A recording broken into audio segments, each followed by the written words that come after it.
Hello and welcome to episode 8 of the magazine monologues. We are going back to the May-June 2021 foreign affairs. The title of this article is Russia's Weak Strongman. It is written by Timothy Frye, who is a professor of post-Soviet foreign policy at Columbia University. The essay is adapted from his recently published book, Weak Strongman. The essay is not really a profile of Putin, President Putin in Russia, as much as it is like an assessment of his weaknesses. It's often said that, Putin is omnipotent in Russia. He's going to stay forever. He has no real enemies, etc., things like that. But the essay does point out that he kind of has two really big issues that he's facing, and they're actually diametrically opposed. One is a revolt from fellow elites, so like think oligarchs or Russian billionaires, Russian generals, that kind of thing. And then also a popular revolt from individuals who are underneath him, just everyday citizens. And it is a balancing act, because the problem is when you help one group, it's almost by definition going to hurt the other group. So if you help the elite gain more wealth, gain more power, it's going to probably be at the cost of the individual's aggregate economic growth. Whereas alternatively, if you enact economic reforms, it's probably going to take money away from the oligarchs and generals and other elites. And so Putin has to balance those. And that is not unique to Putin. That falls under the umbrella of what's called a personalist autocracy, which I'll admit I'd never heard that term before this essay. I'm not a political scientist, but I never heard this term before this essay. But it's defined as an autocracy that's kind of just headed by one person, not a one party, and not the military. Those were two separate groups outside of the personalist autocracy that were brought up. An example of a one-party autocracy would probably be the big example is probably the Chinese Communist Party in China. It's a single party. The leader rotates every 10 years.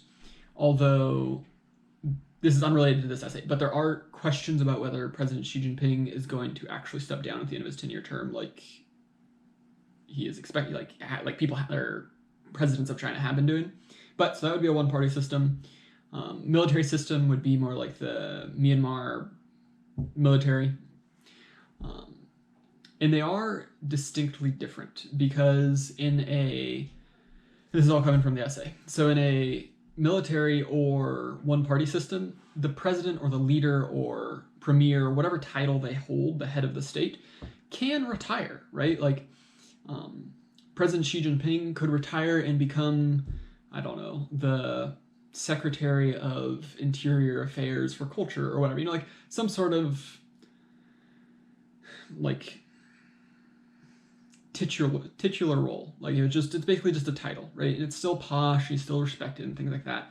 Or in the military, the general could fall back into the barracks and like live more with the military as opposed to the side.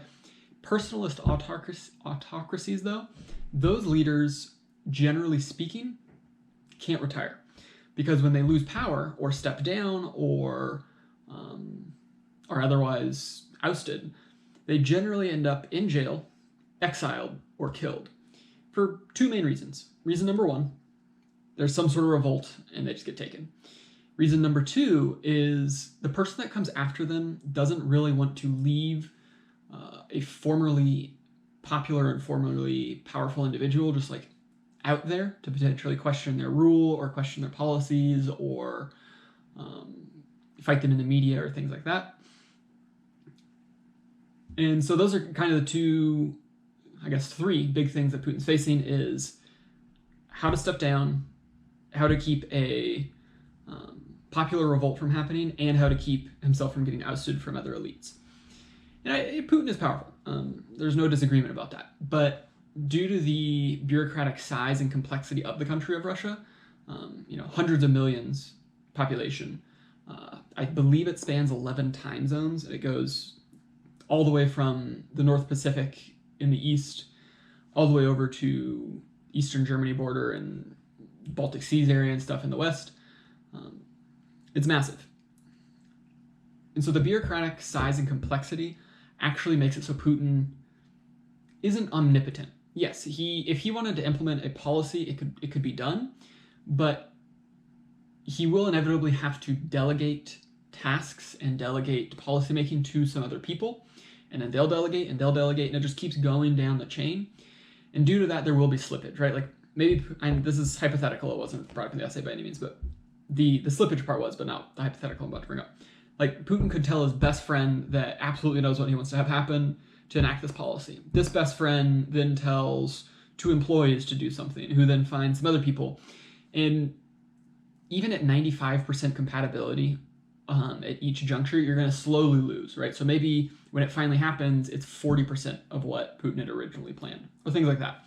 Two specific examples that they did bring up were with the annexation of Crimea and the invasion of eastern Ukraine.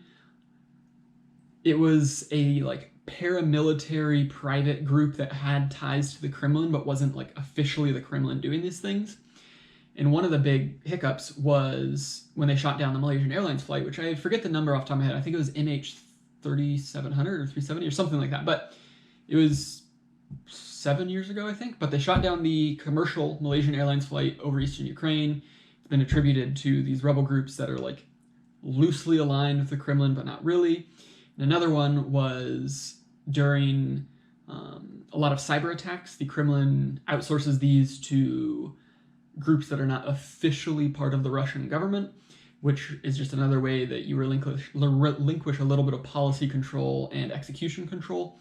And part of that is they've made mistakes, and there have been hacks that have happened, specifically the DNC hack in 2016 that was done by this private cyber attack group that was then easily attributable to Russia because of this mistake. And I'm not saying that Russia would have been perfect in either of those instances. The essay doesn't say that either.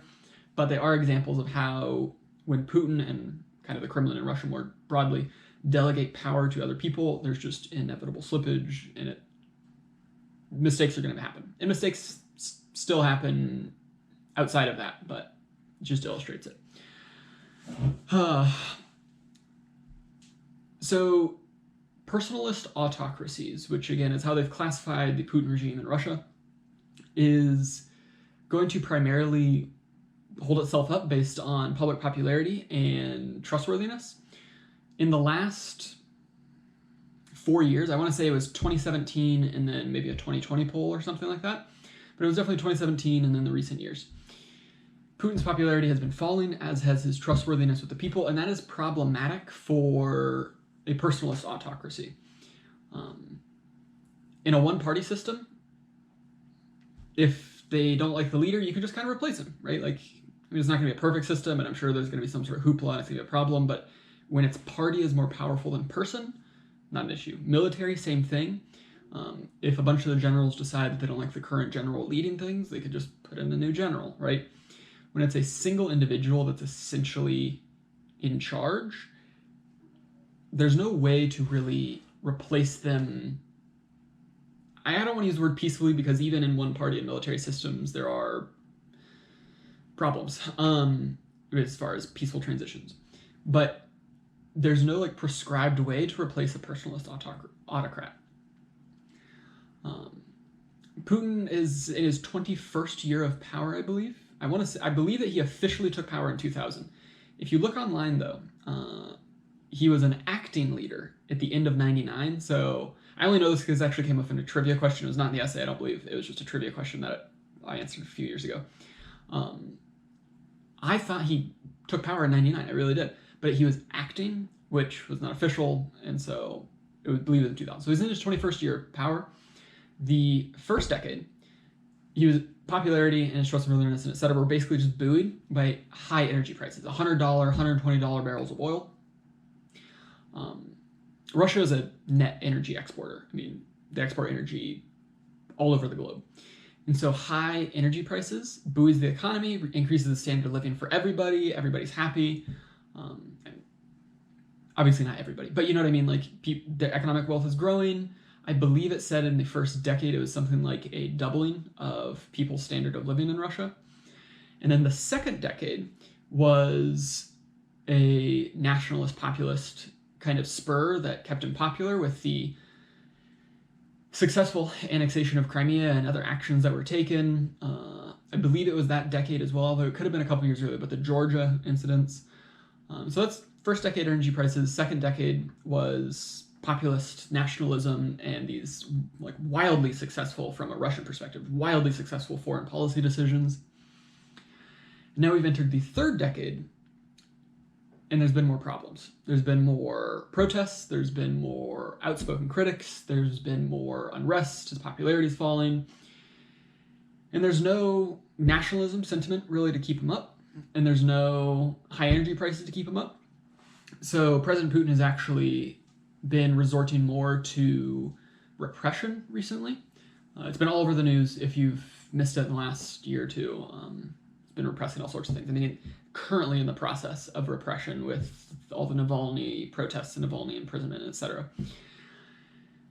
And that is problematic because it creates a death cycle of repression. I use the term death cycle to kind of mean the end of a regime. It won't be tomorrow, probably not next year, maybe not even this decade. But when you repress, people get upset and fearful, and it could either be elites or it could be young individuals or it could be anybody will take their economic and human capital, think money and skills, out of the country into Great Britain, United States, New Zealand, anywhere. I mean, mostly Western countries, Japan, Korea, etc. I'm sure that there's some going to Eastern European countries as well, but generally speaking, it's like London, New York, Miami, are like the three big hubs, especially for Russian money. That said, so they take it, and so the economic standard of living declines in real terms, right? Like you might see that, oh, it's increased, but don't forget, quick econ lesson, inflation. So if the economy grows by 2%, but inflation is 5%, that's actually a decrease. So in real terms, it's been falling. And so when you repress, fear and anger leads to economic and political and human capital fleeing, which then leads to lower standards of living, which leads to more unrest, which leads to more repression, and et cetera, et cetera. This cycle goes. And historically, many personal autocrats have been toppled for cycles exactly like that. In addition, Putin is trying to stoke nationalism and populism. I mean, because it's helpful. I mean, all politicians, right? Even in the West that we've seen, nationalist and populist policies can be very popular. It can really increase the turnout of voters. It can increase the way that you're perceived. It can do all sorts of positive things for that individual. And so to stoke these populist and nationalist ideas, President Putin has been on a confrontational Western policy footing, which again hurts most Russians, everyday Russians, economically because of sanctions and just other actions, or maybe deals don't go through like they should have, etc., which leads us back into our repression death cycle.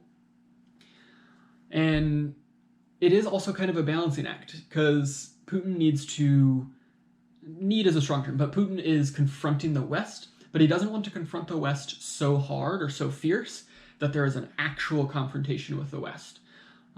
But he also doesn't want to confront them so little that there's no growth of populism and nationalism at home. You got to find that sweet spot of weighing nationalism and populism versus economic sanctions and economic detriment to your actions.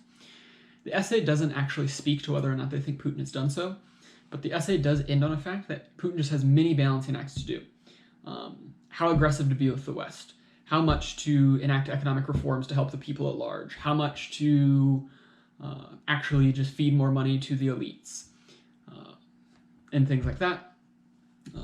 It was a very interesting article. I have enjoyed all of the foreign affairs essays that I've read. But yeah, so probably going to do The Economist next time. I have another week's Economist, but thank you.